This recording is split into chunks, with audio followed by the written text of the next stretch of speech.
blocking some lanes. It's definitely slowing you down there. Also 45 headed south at the Spur 5, which is Calhoun, that exit to U of H right in front of our studios. Get reports of a new wreck. 93 for the high, sunshine, slight chance of some afternoon showers. 75 for the low tonight, similar conditions. Tomorrow we're sitting 79, Magnolia 77 here at the University of Houston. Support comes from Specs, focusing on whiskey and bourbon this month with sips of oak, vanilla, and more, featuring known and small batch varieties. More information available at specsonline.com. The fun starts here. Listen anywhere, streaming live online at HoustonPublicMedia.org, as well as our app. It's KUHF Houston News 88.7, a service of the University of Houston. Houston Matters starts right now. Stick around, 9 o'clock.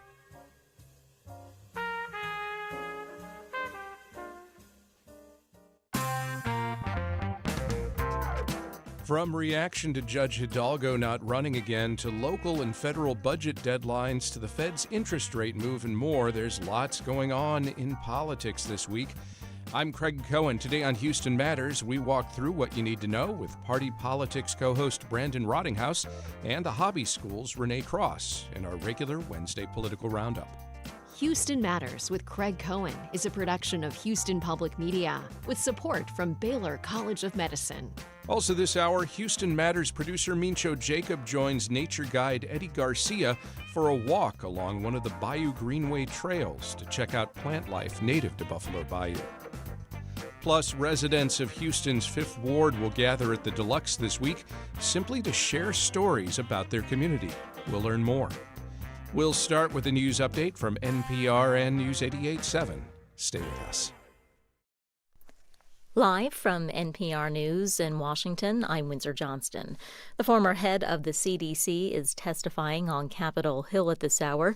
Susan Minares is appearing before a Senate panel after she was ousted from the agency. She's expected to tell lawmakers that the Department of Health and Human Services put politics before public health. Police in Britain have arrested 4 people after video of President Trump and the late sex offender Jeffrey Epstein was projected onto the outer walls of Windsor Castle overnight. NPR's Lauren Frere reports the castle is where King Charles is hosting Trump for a state visit today. This is Windsor Castle, home of the video of Trump and Epstein lit up the castle walls after dark. And this is a film about Trump's relationship with the world's most famous pedophile. But it's not just Trump. King Charles's brother, Prince Andrew, was also friends with Epstein. So was the UK ambassador to Washington, who last week was fired for Epstein ties. Other protesters, climate activists, burst into a Republican dinner here in Windsor yelling, "If you drill, baby, drill, how many will you kill?" Polls show more than 60% of Britons have an unfavorable view of Trump. Protesters are marching in Windsor and in London, where a giant baby Trump blimp was hoisted during a previous presidential visit. Lauren Frere, NPR News, Windsor, England. In response to Congress ceasing all federal funding for public media for the next 2 years, NPR is planning to trim more than $5 million from its upcoming fiscal year budget, which begins next month. It does not plan to offer any layoffs or programming shifts at this time. The company is offering $8 million in relief to stations impacted by the cuts. However, several stations say that amount will not be sufficient and are asking for more information around fees NPR charges for its programming. Stocks on Wall Street opened higher this morning as the Commerce Department reported a drop in home building activity last month. NPR's Scott Horsley reports the Dow Jones Industrial Average rose by about 300 points in early trading. Builders broke ground on fewer homes in August than they did the month before. Single-family housing starts fell by 7% last month. Permits, which are considered a guide to future home building activity, were also down in August, though not as sharply. Builders have been in a funk all summer, but a new survey from the National Association of Home Builders found some optimism that falling mortgage rates could lead to a pickup in the months to come.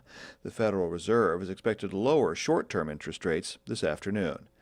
Gasoline prices are inching higher. AAA finds the average price of regular gas is now $3.20 a gallon. That's up 6 cents from a month ago and about where prices were this time last year. Scott Horsley, NPR News, Washington. On Wall Street, the Dow up 281 points. This is NPR News. Support for NPR comes from NPR stations. Other contributors include the Cy Sims Foundation. Since 1985, supporting advances in science, education, and the arts towards a fairer, more just, and civil society. More information is available at cysimsfoundation.org. Live from News 88.7 in Houston, I'm Matt Harrop. A hearing is scheduled for this morning in the case of the man accused of shooting and killing 11-year-old Julian Guzman during a ding-dong ditch prank last month. Defense lawyers for Gonzalo Leon Jr. are asking the court for information about an arrest made at the scene the night of the murder. Leon's lawyer is requesting the case file for an arrest of, quote, an older cousin on scene with a stolen pistol. Court records show an arrest was made at the scene and at the time of the shooting of a 19-year-old for unlawful carry. The Houston Police Department says the arrest is unrelated and they have no evidence the man arrested is related to Guzman. The U.S. Environmental Protection Agency approved a cleanup plan last week after a runaway barge grounded in 2008, sparking the release of buried dioxin into the San Jacinto River near Channelview. Here's spokesperson Jackie Metcalf. Right now, there's a temporary cap on this portion of the site. And don't be fooled, though. It is permeable, breathable material with different sizes of crushed concrete on top of it. And that will be removed in sections, and then the waste will be excavated. She says a cofferdam will create an impoundment pond, sealing off the toxins from the river, and the dangerous material will be dug out and removed. A judge has rejected a lawsuit by conservation groups challenging the Federal Aviation Administration's approval of expanded rocket launch operations by SpaceX next to a national wildlife refuge in South Texas. Here's our Steve Short. The groups are trying to protect the endangered ocelots, jaguarundis, Kemp's Ridley turtles, and shorebirds. They say noise, light pollution, construction, and road traffic degrade the area. U.S. District Judge Carl Nichols in Washington said the FAA had satisfied its obligation to, quote, take a hard look at the effects of light on nearby wildlife. President Trump signed an executive order last month that would relax environmental rules for commercial spaceship companies. The companies now may be able to forego the environmental reviews that are required under the National Environmental Policy Act. I'm Steve Short in San Antonio. 81 degrees right now here on the UH campus. We're set up for a high of 93 this afternoon. I'm Matt Harrop, News 88.7. This is Houston Matters. I'm Craig Cohen. Good morning. Coming up this hour, a nature walk along the bayou. Also, the stories of Fifth Ward from the people who live there. But first, as we mentioned on Tuesday's program, Harris County Judge Lina Hidalgo has made it official. She is not running for re-election. The chief executive of the county made that public in an ABC 13 interview Monday night, then reinforced it during a press conference Tuesday. Her decision helps clarify somewhat a field that will seek to replace her in next year's election. To discuss that and other developments in politics in our regular Wednesday political roundup, we are joined this morning by party politics co-host Brandon Rottinghaus and Renee Cross from the Hobby School of Public Affairs at the University of Houston. Good morning to you both. Good morning. Good morning, Craig. Let's start with Hidalgo's decision not to run again. Are you at all surprised? I am not surprised, mainly because it took so long to get to this decision. If she wanted to run, she would have made that clear 2 months ago when, the, lack of information was at its height. Of course, this opens up the opportunity for this race to be incredibly interesting to all the political junkies in Houston, because we've got some really good candidates on both sides of the aisle. And I do want to get to that, but let's actually talk a little bit about the county and the budget, because that's going on right this moment. She and Commissioner's Court need to finalize a budget. That vote could come as soon as this week. Judge Hidalgo walked out of a budget meeting last week when her priorities were voted down. She was censured by commissioners for her behavior at a previous meeting. To call her working relationship with the other commissioners a bit strained, contentious lately, especially, maybe that's understating it a bit. Do you think her announcement changes that now at all?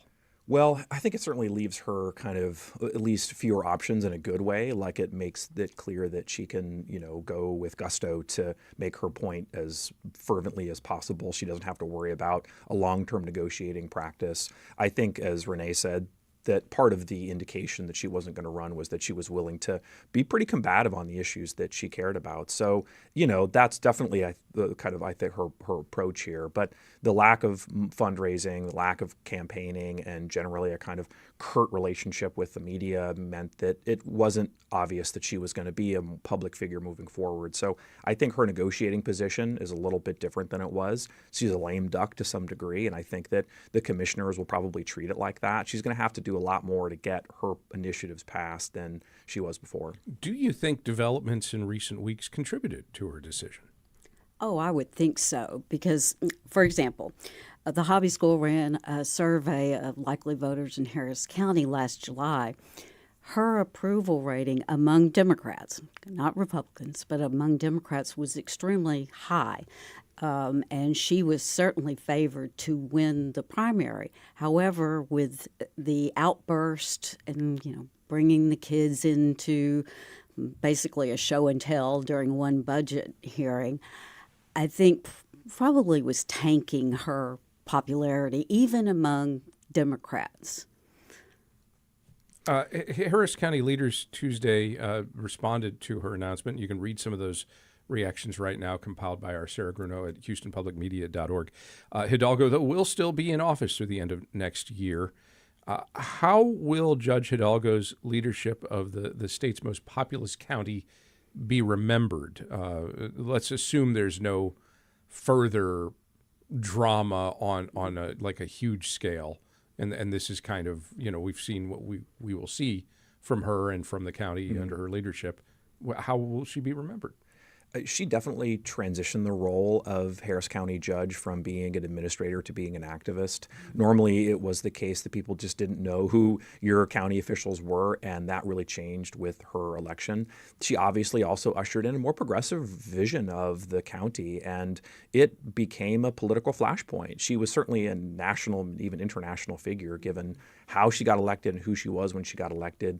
And so that definitely set the stage for kind of the Democrats' hope that there would be kind of this really deep bench of people. And to some degree, that's still true. But for her, it meant that she was a lightning rod. And so the kind of controversies that were courted as a result of some of the decisions that she made, policy-wise, some good, policy-wise, some bad, that people object to or appreciate, I think meant that she was going to be really front and center. And it exacerbated a lot of the kind of difficulty of governing. So it's not surprising to see a polarized world create this sort of polarized outcome. But for her, at least, she did really put the Harris County judge in a way on the map that wasn't just about disasters. It meant that real policy innovation in a progressive direction.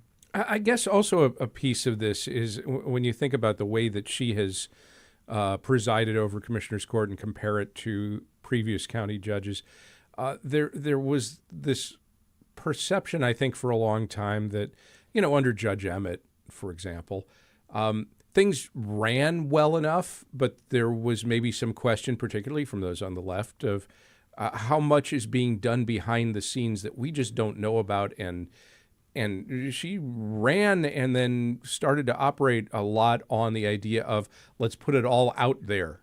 That also, though, leads to very, very long meetings. And, for example, as Sarah Grunow told us a couple of days ago, a meeting with 500 items on an agenda. There has to be some middle ground between that being open and having everything sort of publicly out there as public officials should, and doing things in a way that is practically manageable. Well, that's probably a tough row to hoe at this point because people are demanding more transparency. And as Brandon had said, she brought in this new style. So let's say she wants issue A on the agenda. Well, someone else with a hot issue wants their item on the agenda, and so forth and so forth. There's definitely going to, I think, going to need to be a change in the way those agendas are developed. I mean, they can post quite a bit of that stuff online. They don't have to negotiate every single item in the public. And I wonder how much this will be what the next election will be built around, and how much candidates that are running, will it come down to ideology, or will it come down to management style to a degree? Yeah, that's a great question. I think a lot of this is obviously kind of a big change for Harris County. And you're exactly right. There was this concern that these backroom deals were governing things. In fact, we had a former commissioner, get indicted. And so you definitely, I think, had a change of culture in the commissioner's court that did bring a lot of scrutiny, and for good and for bad. But more disclosure is better, I think. And even if it means long meetings and, our kind of fellow folks in the media have to be, on tap for a long time, paying, overtime for parking and bringing extra snacks. It's part of the process. And I think at the end of the day, that's going to be a kind of consistent way that most governments function. In fact, Harris County, is sort of leading the way on this. Houston itself tried to change the way that they have meetings so that there's meetings at night, so it gives people more access, and it was a success. So that's, I think, probably something that's a good thing, maybe too much of a good thing, but at least for now, disclosure is better. I think the issue there is, if it's going to last 12 hours and people don't know exactly when they're going to go up, they're going to give up and leave. So they're going to defeat the purpose somewhat. Number of candidates, as you said, have already announced their intentions to run to replace her. Some are already well into campaign mode. Others have said previously that they would jump in if she didn't run again. So who's running? On the Democratic side, we've got former Mayor Anise Parker, former City Council member Letitia Plummer. It appears that Sheila Jackson Lee's daughter, Erica Lee Carter, is going to jump in on the Democratic side. And the Republican primary should be very interesting as well. We've got Marty Langton, who's known for his, very frank communications from the Firefighters Union. Orlando Sanchez, who is a former city council member and Harris County treasurer. And Eliza Dutt, who is the mayor of Piney Point Village. So, there's plenty of time for others to jump in, but as of today, there's a healthy slate of candidates. A couple others among the Republicans, retired police officer Oscar Gonzalez and businessman Warren Howell, who have run in the past, I believe are running again as well. And as you said, we could see more. Anybody in particular come to mind? I think if anybody, we're probably going to see more Republicans jump in. This is a race that definitely is fairly open. Without Hidalgo to kind of set the tone, there's certainly going to be an opportunity for Republicans to be able to jump in. They've been organizing. They've been licking their chops, looking forward to this moment and raising money to try to find a way to get into this. If they can pick the right issue and the right candidate, I think there's a good chance that this could be a very competitive race. And it would be meaningful because Harris County and Houston in general, it's seen to be a kind of big blue county, but it's really actually pretty purple given its size and given the kinds of dynamics we've seen politically. So it's really, I think, a pretty competitive race in a way that we weren't expecting it, 5 months ago. Meantime, some Texas Republican congressmen are not running for re-election next year. Who's made recent announcements about that? Well, we've had Chip Roy, who represents the suburbs outside of Austin. He's resigning to run for Attorney General of Texas next year. Lloyd Doggett, which is a Democrat, has said that he will resign if the new maps stay in place.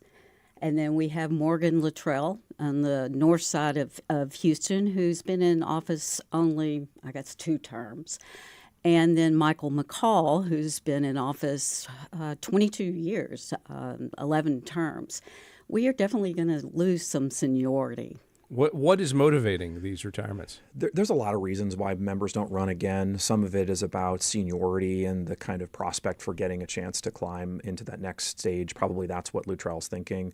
For Michael McCall, he's been in Congress for a long time, as Renee said, so he's probably looking for other opportunities, and it's not as easy a job as it used to be, which is a distinct point. It's a complicated moment where being in office means being on social media all the time and finding new issues to kind of rally your base, and to some degree, it probably is pretty exhausting for a lot of those folks. So, there's a lot of reasons why people don't run. We're used to seeing about 20-ish members not running. And this cycle, it's pretty high at 27. At this point, it's 10 Democrats and 17 Republicans. So it kind of benefits Democrats. But obviously, these races have to be fought out on the ground, and the midterms are sort of unpredictable in some ways. So it's not uncommon to see members leave. But the kind of fact that we're seeing such turnover in Texas means the state will lose its clout. The whole cachet, the entire chit that people have in D.C. is your longevity. And for a lot of them, without that, and sort of new members kind of come in without, and it means that Texas may have kind of less influence in the national scene. The Texas Republican Party, meantime, has been pushing for closed primaries. In other words, only registered Republicans would get to vote in the GOP primary elections. Why do they want this? Well, Republicans have become, apprehensive about our current system because Democrats can cross over and vote in the primaries, and they may vote strategically. They may vote for a Republican that they don't think could win in the general election. So Republicans feel that Democrats have an oversized influence on their own primary nominations. There's a lawsuit over this being brought by on behalf, rather, of the state GOP by a Republican brought against the Texas Secretary of State, calling on Secretary Jane Nelson to close the next primary election. Is this just about making some noise, or could she, in fact, do that without legislative authorization?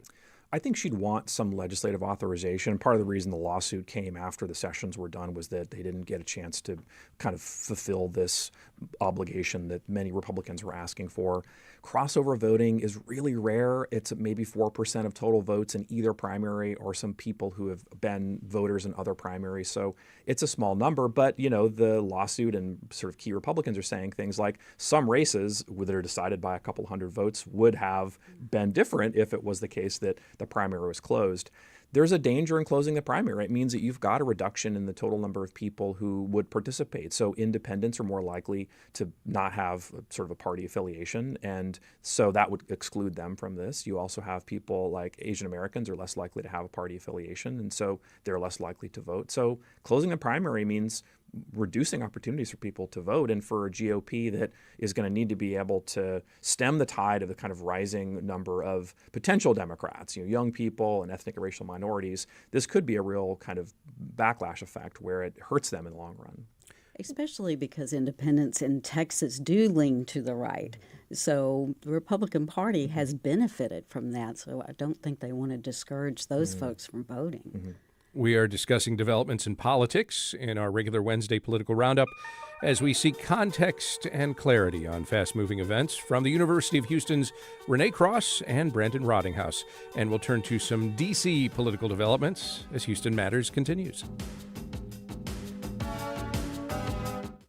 Hello, I'm Josh Adams, General Manager of Houston Public Media. This station just lost $2.2 million in federal support annually. To keep our station strong, we've launched the Resiliency Fund, powered by community members just like you.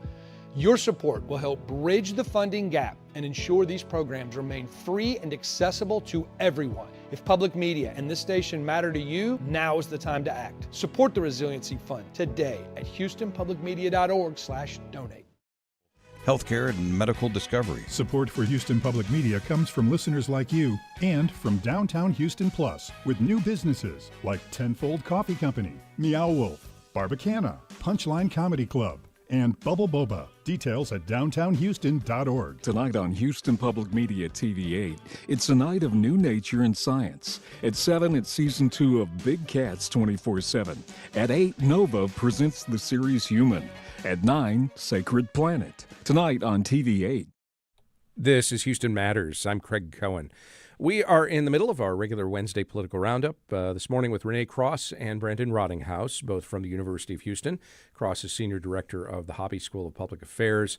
Rottinghaus is a Professor of Political Science at UH and co-hosts Houston Public Media's Party Politics program.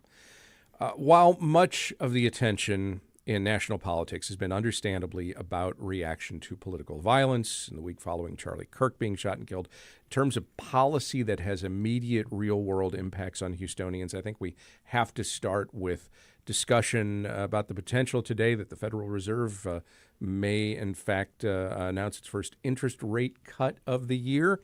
which could eventually lead to lower borrowing rates. The scuttlebutt is a 1/4 percentage point cut.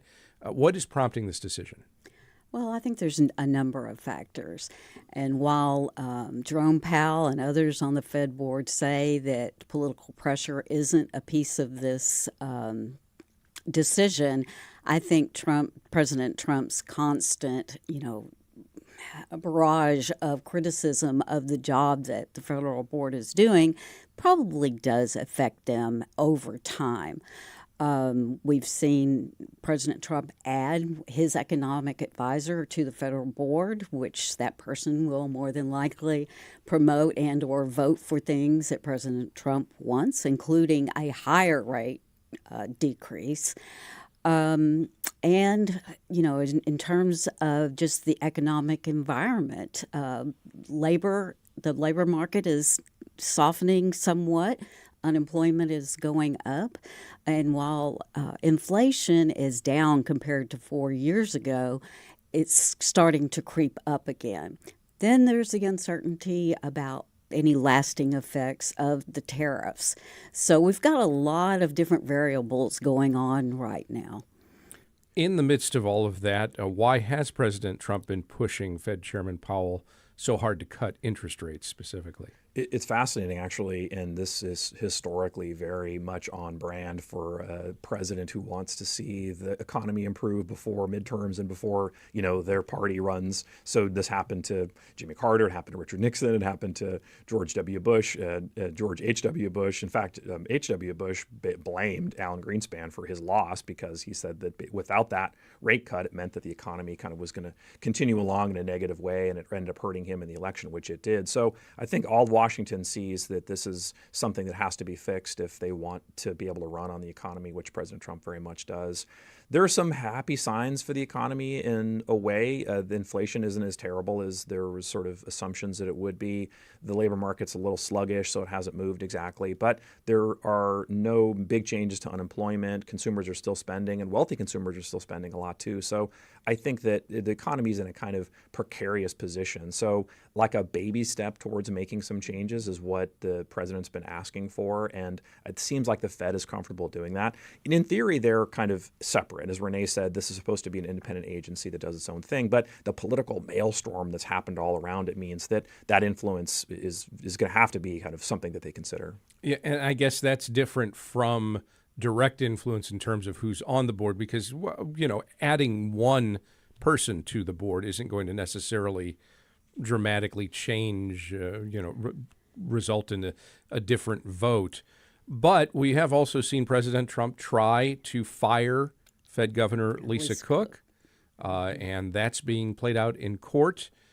So why is he so aggressively, formally trying to do all of that? Is this a disagreement or a legal misunderstanding or just a different interpretation of what control the White House should have over the Federal Reserve? Does he see it as in the same way he sees any other department that is within the executive branch, essentially? I think you hit on it perfectly well, and that's about control. The president and the administration has a very specific philosophy about what the executive should do in the context of the nation's separation of powers. And although the agencies are independent, their belief is that they should have control over it. So that means in the interim, without having ability to sort of set rates on their own, that they need to control the personnel. And controlling personnel is controlling policy. So I think that's partly why they're trying to make this happen. There's been a long-standing disagreement between President Trump and Jerome Powell. He's also trying to force him out through various mechanisms. So I think the problem is long-term is that uncertainty could actually create problems in the economy and has created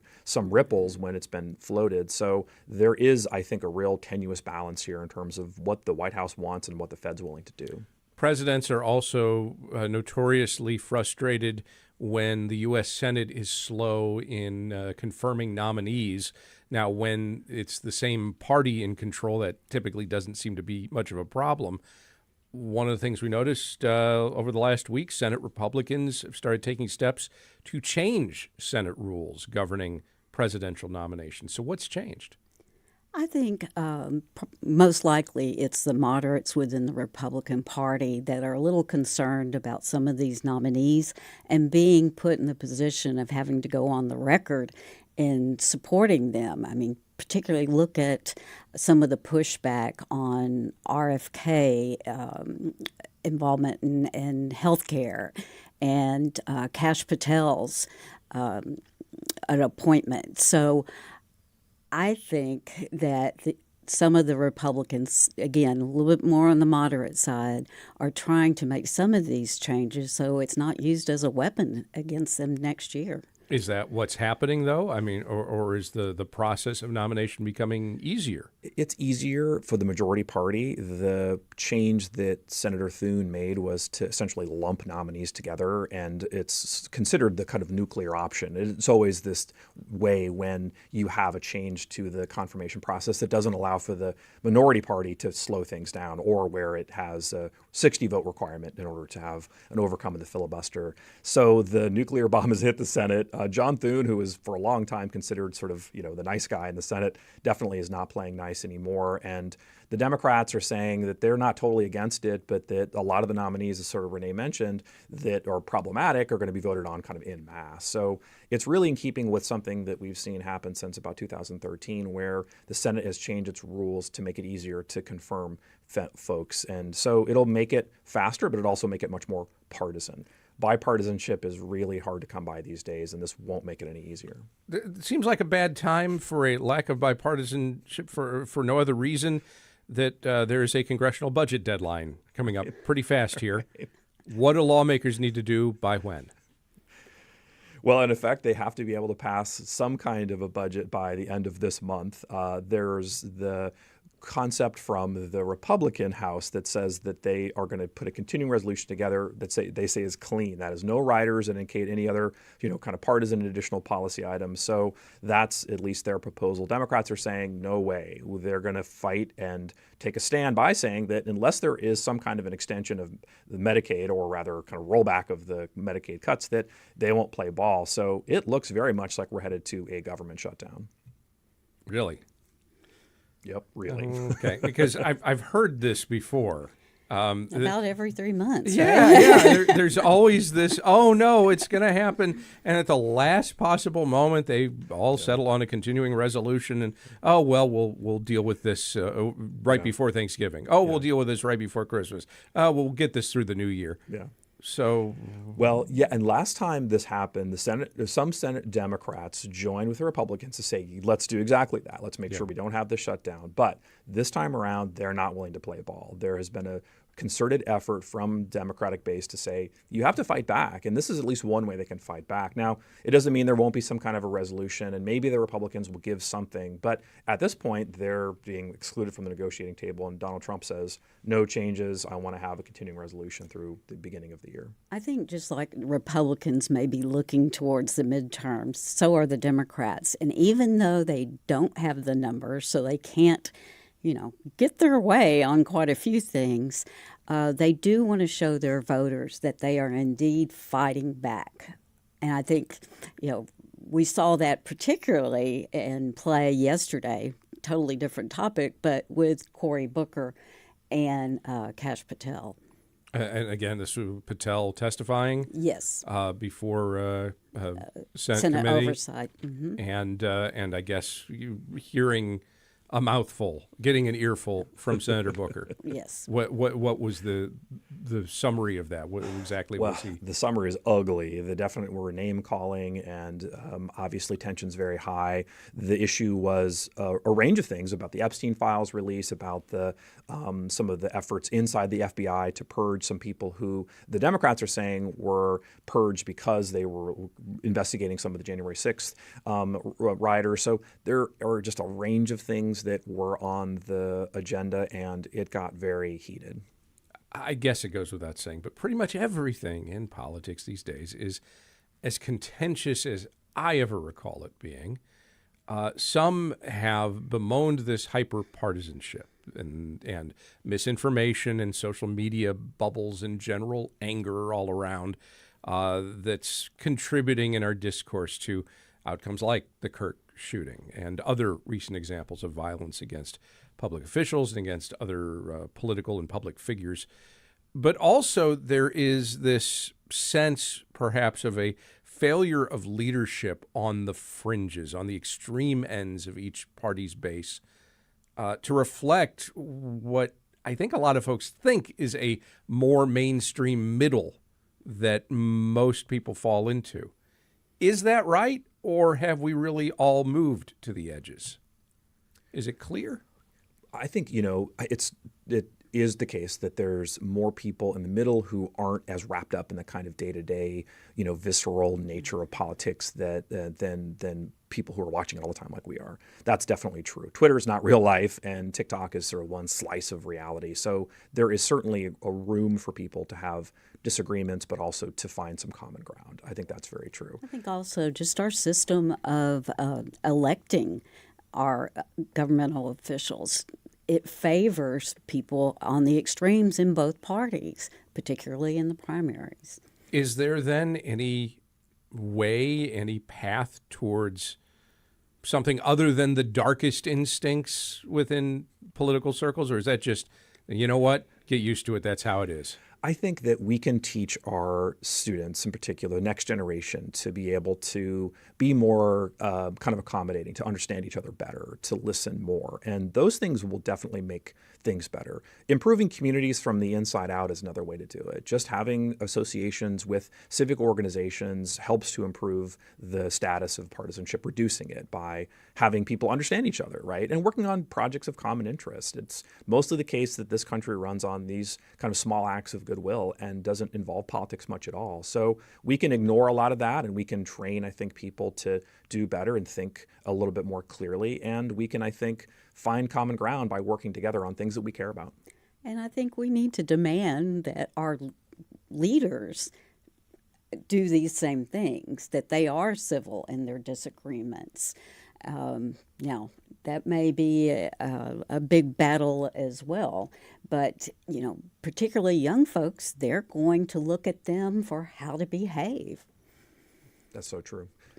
Brandon Rottinghaus co-hosts Houston Public Media's Party Politics program, along with his fellow UH political science professor, Geronimo Cortina, and you can hear it Friday night at 7:30 on News 88.7, see it Friday night at 8 on Houston Public Media TV 8, or check it out at your leisure on Houston Public Media's YouTube channel or wherever you get your podcasts. Renee Cross is Senior Director of the Hobby School of Public Affairs at the University of Houston. Renee, Brandon, thank you both very much. Thanks, Craig. Thanks, Craig. And just ahead, let's escape and take a walk along the bayou. I think we could all use it. Stay with us as Houston Matters continues. With federal support gone, Houston Public Media needs a stronger foundation for the future.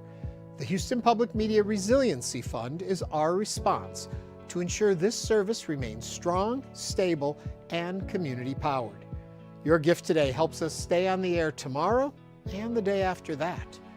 Give now to the Resiliency Fund at houstonpublicmedia.org/donate or call 800-364-8300. Programs could have double the impact for our community. Find out if your company participates at houstonpublicmedia.org/match. Support for Houston Public Media comes from Hildebrand MBA at UT Austin's McComb School of Business, offering the weekend MBA at Houston. Campus visit September 20th. Details at texasmbaevents.com. Make it here. Near Northwest Management District, located just off 290 and 610 Loop, with a mixture of modern and mid-century homes and businesses. More information, nnmd.org, at the intersection of innovation. This is Houston Matters. I'm Craig Cohen. On any given weekend, thousands of Houstonians flock to the Bayou Greenways, more than 100 miles of trails with thousands of acres of green space for cyclists, walkers, joggers, birders, and nature lovers. It's an ongoing public-private partnership that hopes to one day have 1.5 million Houstonians live within 1.5 miles of a bayou trail. The efforts led by the Houston Parks Board also incorporate plans to rejuvenate the original prairie ecosystem that once covered most of the Texas coast with native plants. Eddie Garcia was born on the bayou in Houston. His heritage comes from one of the original native nations of this region. And Garcia is an intersectional storyteller and nature guide and leads nature walks along Houston's bayous. A year ago, Houston Matters producer Mincho Jacob met up with Garcia for one such walk. They started by descending steps to the Bayou trails in the shadows of skyscrapers. Right here, let me show you this part right here. This is kind of like part of a tributary that would go into the bayous from the rainwater. Now it's like a drainage system that drains in. You can see a big willow tree here. I'm almost certain this is one of the China trees that are invasive. China berry, I think, yeah. But if you see how the trees are kind of making an arch over the bayou, that's the way a lot of the bayou used to be. There used to be huge trees on either side. So it used to be clear, right? And then I believe it's limestone originally underneath. Now it's a lot of silt, right? But under that silt is a lot of limestone, and it was clear.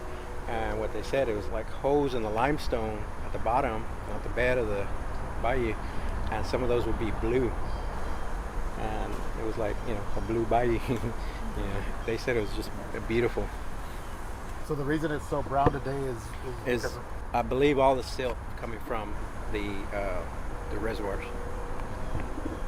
I did find a beaver right over here, right by that tree. But beavers are so beneficial. Beavers are just one native animal that have returned to these waterways. Otters too have been spotted in recent years swimming in the bayous. Beavers make little dams in these tributaries which create ponds for all sorts of plants and animals to flourish. Otters too are a keystone species of a resilient bayou ecosystem. But yeah, this will give you an idea of what it used to look like. That's why I love these little tributaries. the sycamore is native to here, right? Yeah, a lot of these trees I think have a wide range. The cypress, willows. We walk down to an old boat dock nearby. There is still lots of boat activity on this part of the bayou downtown. We spotted a Parks and Rec Department boat transporting heavy equipment as well as folks out canoeing. The dock also allowed for closer access to the riverbank. So you can see this dirt is not usually here. So this is when the water rises, it leaves all this silt here. Wow.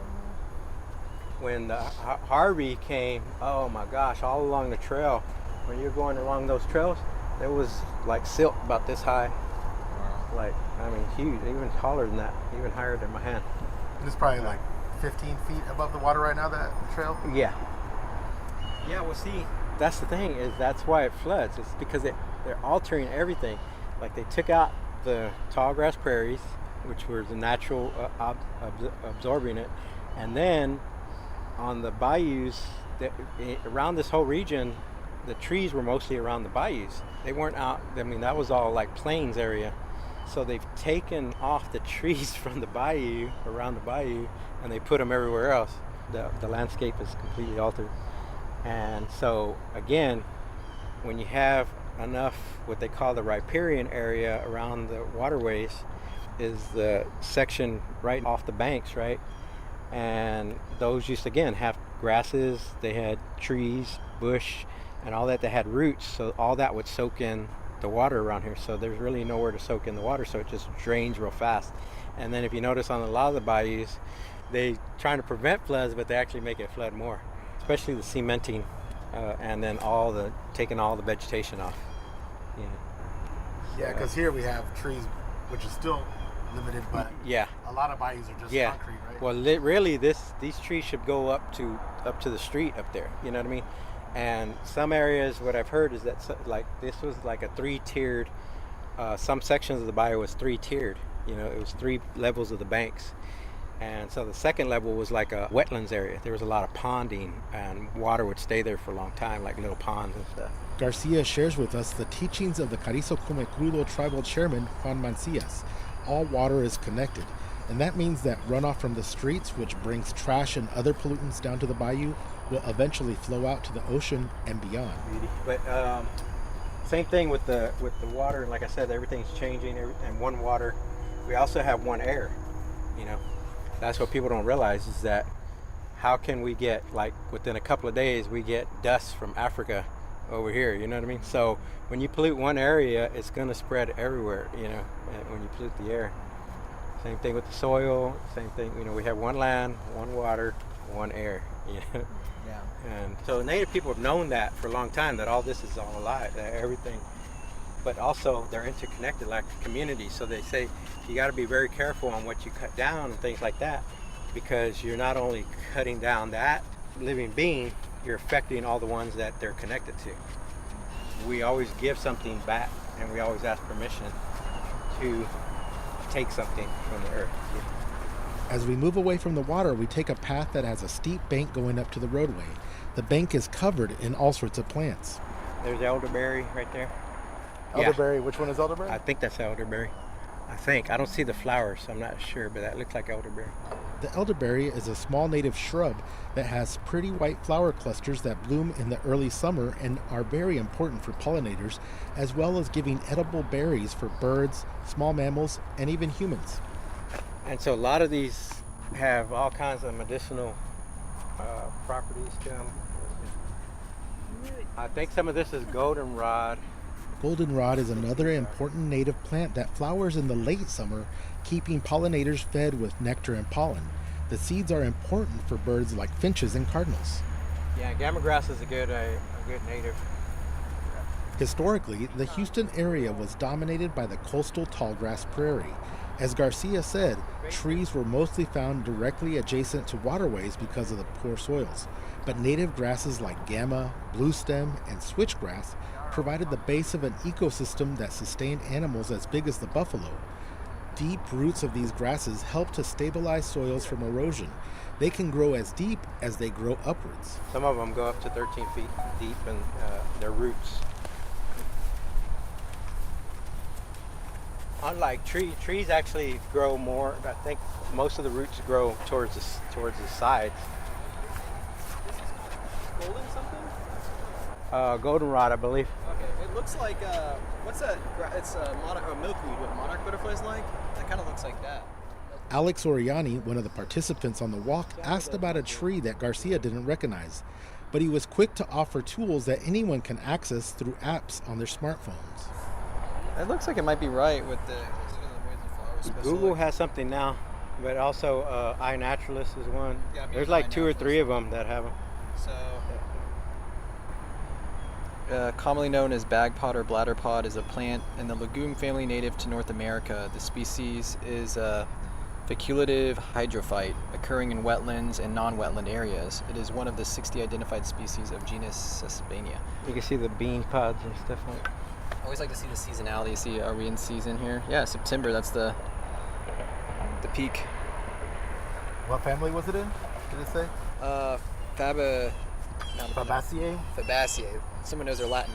It's in the bean family. Yeah, legume. I knew. I saw legume. Yeah. Turns out I wasn't so right either. It's Fabaceae or Fabaceae. But for Garcia, the ecosystems of the bayou need to include both grasses and trees. I believe there's a cottonwood tree. So again, here you see the height, how big the trees used to be. I believe it's cottonwood because it lets off a little cottony type of stuff. Yeah. But you see how huge this tree is. Imagine this used to be filled with big trees like this, you know.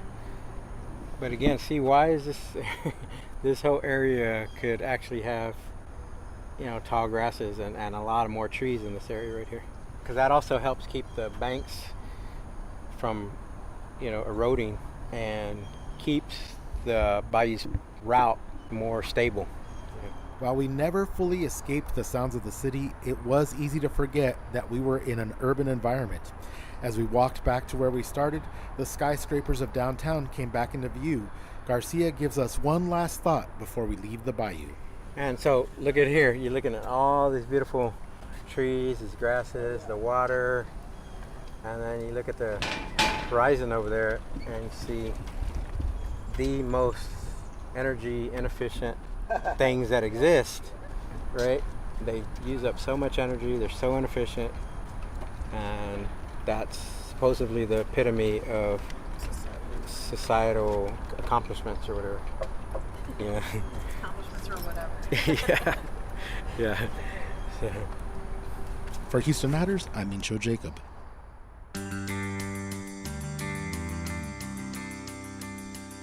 Still to come, telling the story of the Fifth Ward. Stay with us as Houston Matters continues. With federal funding cuts, Houston Public Media has lost $2.2 million annually. In response, we have launched the Resiliency Fund, an urgent initiative to protect the programs and services you rely on. That includes PBS Kids, that provides free educational programming to children and families across Greater Houston. Your support of the Resiliency Fund helps keep this vital service accessible to our community. Give now at houstonpublicmedia.org/donate. To solve a puzzle that could change history. September 19th through October 19th. Tickets at alleytheater.org/code. Support comes from Berkman International, helping organizations break down silos to uncover blind spots and understand talent to integrate work styles, drive innovation, and turn people insights into business impact. More at berkman.com/connect. Support comes from Miller Outdoor Theater, featuring modern jazz masters performing music from the Nancy Wilson Cannonball Adderley Capitol catalog. This Saturday, open to the public. More at milleroutdoortheater.com. The Fifth Ward isn't just a point on a map. It is a story of resilience, identity, and legacy. Thursday night at the Deluxe Theater, community members will gather for a live event called Restorying the Story of Fifth Ward. The project is designed to help the community reclaim and reimagine narratives of Houston's historic black neighborhoods and to make more space for stories told by those who have lived them. Joining us to discuss this are Fifth Ward resident Damon Williams, Bridgette Dorian, president of the Fifth Ward Chamber of Commerce, and Alexus Grace Rhone, guest curator at the Houston Museum of African American Culture. Good morning to all of you. Good morning. Damon, let me start with you. As someone whose family has called the Fifth Ward home for generations, what role has the neighborhood played in shaping your life, your identity, all that you are? Great question. It's been a sort of consistent thread. I've moved around a lot. Was military, traveled the world for a bit. And no matter what, I always was drawn back to Fifth Ward. It's a grounding space, and the more I learn about my family's time there over generations, the more I understand myself and my children's journeys through this iteration of time. Is it something different, you think, than what anybody would experience with whatever they might characterize as, well, that's home? No, I think that's a part of it. There's a distinct part that everybody shares with where they come from. The story of Fifth Ward and its resilience generationally is sort of specific as a place that was an economic hub, and then time and law changed that quite a bit, but it's now in another iteration of that rebirth on the same soil. Do you think there are some misconceptions about Houston's Fifth Ward? There are definite misconceptions, some just out of a lack of exposure, some out of it being a convenient narrative for how the neighborhood, to justify how the neighborhood was treated. Yeah. So the amount of people who hear that I've moved back to Fifth Ward and believe that somehow it's a negative move or a setback. When I tell them I see downtown from my backyard, my neighborhood is silent at night. Like I've had zero problems in my neighborhood. My neighbors are great neighbors, so I understand where their misconceptions come from, but there's no data to back it. Bridgette, as president of Fifth Ward Chamber of Commerce and as somebody obviously deeply connected to the community, how have you seen the identity of and perceptions of Fifth Ward change over the years? Well, growing up in Fifth Ward, it was a lot different growing up there than it is now. I'm going to say back in the early 70s, people started to migrate out of Fifth Ward into the suburbs, and so it kind of left a disconnect during that era. I know my parents were often asked, because of the shoe shop, why are you still here? Why won't you move the shoe shop to a different area where you can thrive? Why don't you move and raise your kids in a better neighborhood? And my parents always said, Fifth Ward is not raising my kids. We are. And we're going to stay right here in Fifth Ward, and this business is going to thrive because we believe in Fifth Ward and, we believe in what it has to offer, and we don't want to be a part of the misconception. And what if things have changed either in terms of conception or just reality since the 70s? What hasn't changed? I think the community, those that have stayed, still believe in Fifth Ward. They still want Fifth Ward to thrive. I know when we were doing a soft launch for the chamber, the first thing I did was look up Fifth Ward on the internet, and the very first 4 items were the Bloody Fifth. So I actually put a call into Google, and they actually called me back eventually. I said, this is no longer the Bloody Fifth. We need to change it. However we need to change it. These are the businesses here. These are the organizations. We do not want people to look up Fifth Ward and still consider it the Bloody Fifth, because it's no longer that. Alexus, let's talk about this event tomorrow night. And I guess I should point out, you've already done an event like this in town with the Sunnyside neighborhood. Restoring the story of Sunnyside, yes. What is it about Sunnyside? What is it about Fifth Ward that says to you, these are places that the story needs to be told differently about, and that those stories need to come from its residents? Well, thank you so much for this opportunity. And I will say that it's Dr. John Guest, the CEO of HMAC, who directed me to start with these 2 communities. First, he's a son of the Sunnyside soil, so he just took license that way. He's like, hey, if you're going to do a generational storytelling event, I want you to start with Sunnyside. And then Fifth Ward became the next community that we wanted to do, mostly because of the legacy, the stories, the histories, the way that we were able to do great community engagement in both spaces. They have active civic clubs, super neighborhoods. I was able to go in and to meet with folks and to make my pitch, to listen to their stories and to see what is it about these neighborhoods that people get wrong. And who are the voices that are not being heard? And so in my community engagement, you got to hear with Damon and Ms. Dorian just some of the ways that they're extremely passionate and very layered. But I also think that they're super humble. Ms. Dorian did not mention that her father was a mentor to men like George Foreman and the late Mickey Leland, and even my father and Damon's father. Like just the ways that they show up, and they're not looking for the mic or looking for the spotlight. They're simply looking to do the work, and I wanted to be the ones that capture those stories. And so the idea is at this event tomorrow night, you will hear from Fifth Ward residents telling stories about their families, about their experiences in Fifth Ward. And it's called Restoring the Story of Fifth Ward because, again, as Ms. Dorian mentioned, you look it up. There was one point you look up and it said the Bloody Fifth. And they don't tell the stories right. Sometimes the people who have the mic are not capturing the right stories. And so what happens if we give the mic to people who are not customarily, like they don't normally have the mic? What stories do they tell? Mm-hmm. We have a neighbor story. We have a student story. We have an entrepreneur story. We have a community leader story. And we have a legacy story. We have a deluxe theater story. So, yes, it's about basically centering Fifth Ward. And how do you extend that story beyond a one-night experience? Yes. So, oh man, that's a great question. So, because the event sold out like 6 weeks before the actual date, so this is definitely a felt need. We are live streaming it on my YouTube channel, YouTube/Alexus Rhone. You'll be able to catch that. It starts at 7 p.m.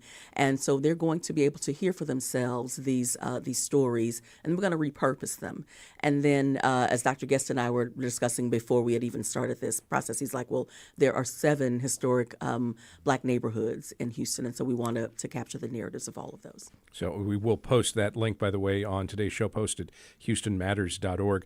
Bridgette Dorian is the president of the Fifth Ward Chamber of Commerce. Damon Williams is a resident of Fifth Ward. Alexus Grace Rhone is current guest curator at the Houston Museum of African American Culture. Again, this is Restoring the Story of Fifth Ward. It's at the Deluxe Theater tomorrow night at 7. Again, a sold-out event, but it will be made available for streaming. Thank you all very much. Thank you. Thank you. And that will do it for today's show. The Houston Matters team includes Michael Haggerty, Joshua Zinn, Brenda Valdivia, Mincho Jacob, and Laura Walker. Jared Carroll's our technical director. On tomorrow's show, it's an unintentionally but heavily academic-themed show. First, how a new law is affecting what school nurses can and cannot do for sick students. Then, whether some Houston area public schools have become too dependent on finding that next great star principal to guide them. Plus, examining the legacy of the Shepherd School of Music at Rice University 50 years after it opened. I'm Craig Cohen. Join us tomorrow for those and other Houston Matters.